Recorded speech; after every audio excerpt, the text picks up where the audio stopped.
Welcome. So the talk today is about intrusion detection. So we see a lot of grid operators are trying to implement intrusion detection to the system, and they run into problems into sort of how to organize, how to set up the people and process to do this. So this talk is a bit about the first steps into developing a capability model that sort of guides them in setting this up.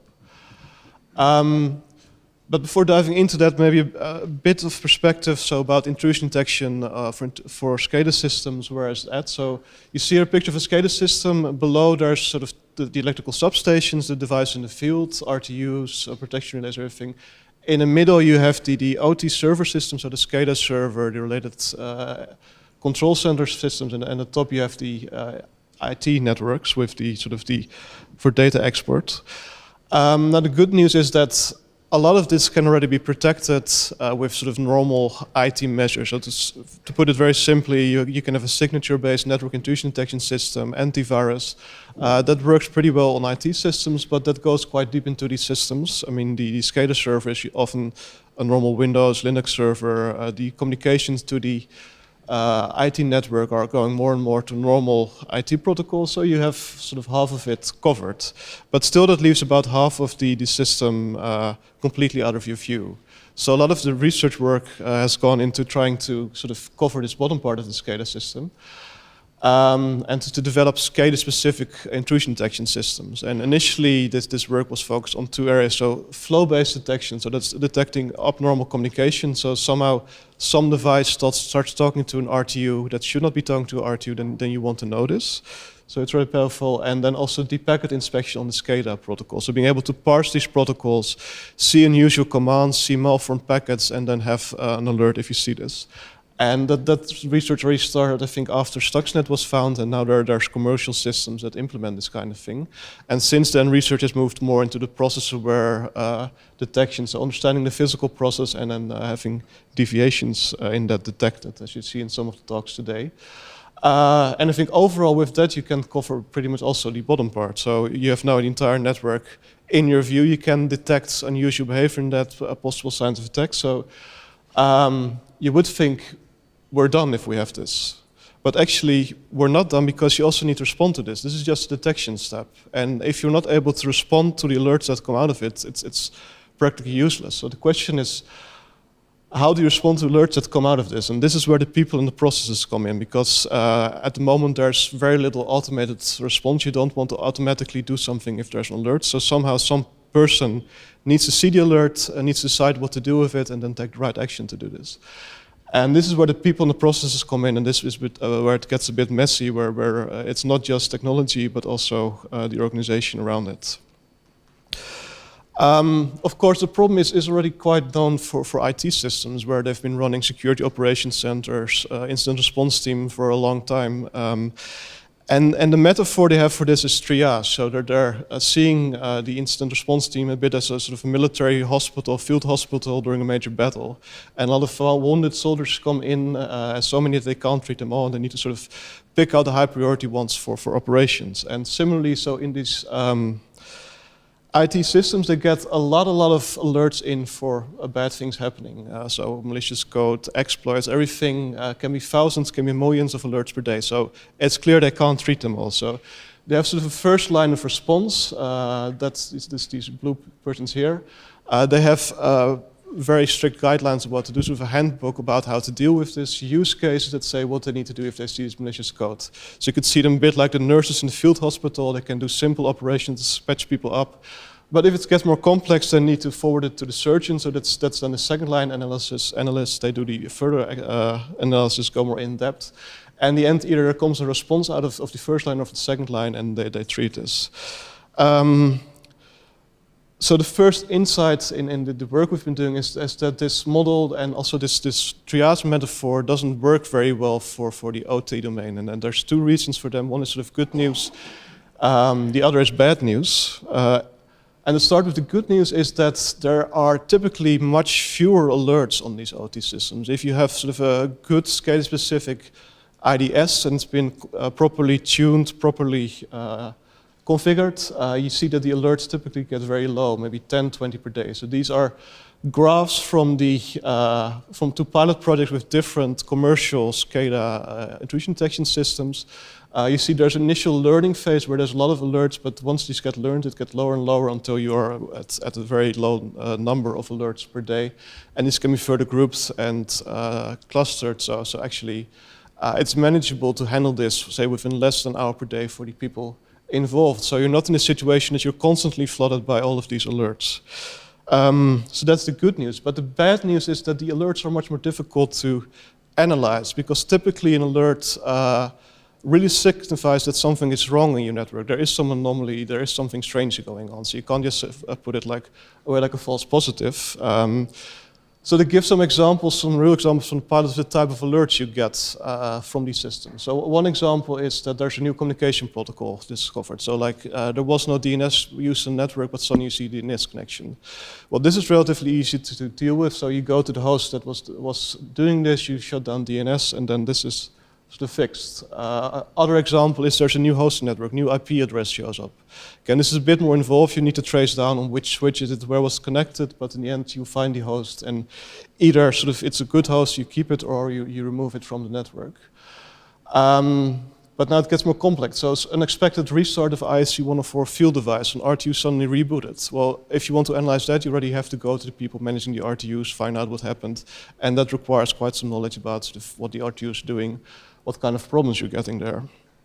And finally, like unpermitted uses of ASDU types. So means some strange message going on. But again, if you want to analyze this, you need to understand the protocol, you need to understand how it's normally used, you need to understand the normal situation. So this is already quite challenging to analyze. So the situation is quite different. It's not like this field hospital that's getting all these wounded in and needs to treat them well. It's more like a general practitioner. You're a normal home doctor. They see a few patients every day, so it's a small stream. But the patients have more unclear things. I mean, it's not like they have a clear bullet wound somewhere in the body that needs to be treated. It's they have a cough or a pain somewhere. And the job of the doctor is also to find out if this is a serious disease, if this is a major threat to your network. And if you look at this list, I don't know if there's any malicious activity going on. I don't know if there's an offense persistent threat causing this, if there's some virus in your network. It can be completely normal behavior, but it can also be the signs of something going on. So how do you deal with this? And like you would not organize a general practitioner like you would organize a field hospital. You also don't want to organize your OT security organization like you would organize sort of your IT team. So what have we learned, sort of gathering best practice, gathering insight? Well, one thing is to do not initially focus on the advanced persistent threats. It's very interesting to do it. I mean, often if you're a grid operator, these advanced persistent threats is what you really want to stop. These are the major risks that you want to counter. And probably with the advanced detection system, with the very sensitive sensors that you have for your SCADA system, you can probably get some alerts from them. If they walk around your network, you probably get some signs that they are there. The difficulty is that you also need to patch all these signs together. So you get a lot of different alerts, but you need to somehow piece it together into the idea that this is an APT. And somehow find out what it's doing. And that requires quite some knowledge, quite some insight, and you need a larger team for that. If you see now, I mean, there's maybe a few people, 2, 3, maybe 5 people working on incident response if you're lucky. They don't have the resources or the knowledge to do this in-depth analysis of an advanced persistent threat, so to put together all the pieces of the puzzle to find out what's going on. So initially don't focus on finding this advanced persistent threat, just go for more realistic goals. And one thing is to try to understand your network, try to understand what's going on, how systems are communicating, where your vulnerabilities are there any backdoors, are there any holes in your firewalls, try to find out what's going on there, and then try to fix those vulnerabilities so that your prevention becomes better. The second part is try to prepare for bigger incidents. So hopefully it will never happen, but you need to be prepared if there is an incident like in Ukraine, a major cyber attack in your network. So you need to train, you need to set up systems that you have the forensic information if something goes wrong, and you need to just check that your organization is ready to deal with such a major incident. Now you may ask, well, why do this monitoring if I cannot counter my biggest threat, if I cannot counter this advanced persistent threat, if I cannot stop them before they do damage? And even worse, I mean, management that needs to pay for this also may ask this question. And the motivation there is that by doing these two things, understanding network and preparing for a major instance, you can make sure that your recovery time is much better. So you can make sure that if there's an incident, then you're back running normally much quicker. Because you've prepared for it, you've trained for this, you understand your network, you know where they're coming from, you have the forensic information. So basically you can get back to normal much quicker. And if you look at an incident like in Ukraine where you have a major blackout, even just having 1 hour shorter recovery time, 1 hour less blackout has a major value to these grid operators. So there is a clear business case for doing it in this way. So what does it mean for the capability? So what we've been doing is looking at different threats, so looking at the risk model, as you saw this morning, and trying to link this to activity. So try to find out what can a DSO do to counter this? And that's not just detection, but also how can you react to this? So as an example, one threat is that someone hosts in the SCADA system suddenly starts sending commands to RTUs. So it's a host that normally does not communicate with the RTUs, but suddenly it does want to do this. So one thing you could do is to have sort of a policy for who can access what on the network. So you can have a policy like no one should access the 104 service, the SCADA service on the RTU, except for the SCADA front end, which normally communicates with this. So if you have this policy, then you can start detecting against this, detect any other host trying to communicate with this. And then you can react to it, because if any host communicates this against the policy, you immediately have a violation, you can act on this. And from there, you can now go to the technology. If I want to be able to detect any host communicating with the RTU, then I can have a flow-based detection sensor to do this. So the strategy we've been doing is sort of first look at the risk, doing a risk analysis, making a list of threats, link that to activities that DSOs can do to counter it, to detect it, but also respond to this, and from there then look at the technology that's needed to implement this. And doing this, we've come to sort of a set of initial capabilities that are needed to count this thing. And then the first is for the first goal, so understanding network, there you have situational awareness. We've looked at the capability model from a MITRE book on 10 strategies for a world-class SOCs, I think, and selected then the ones that are more relevant, and especially situational awareness is very important. So first is sensor tuning. As you saw, you can have very low false positive rates, but you need to work to do that. So you need to make sure that your sensors are kept tuned, that they're kept up to date, and that they keep detecting well. The other activities is scan your network and scan for vulnerabilities so that you get this understanding.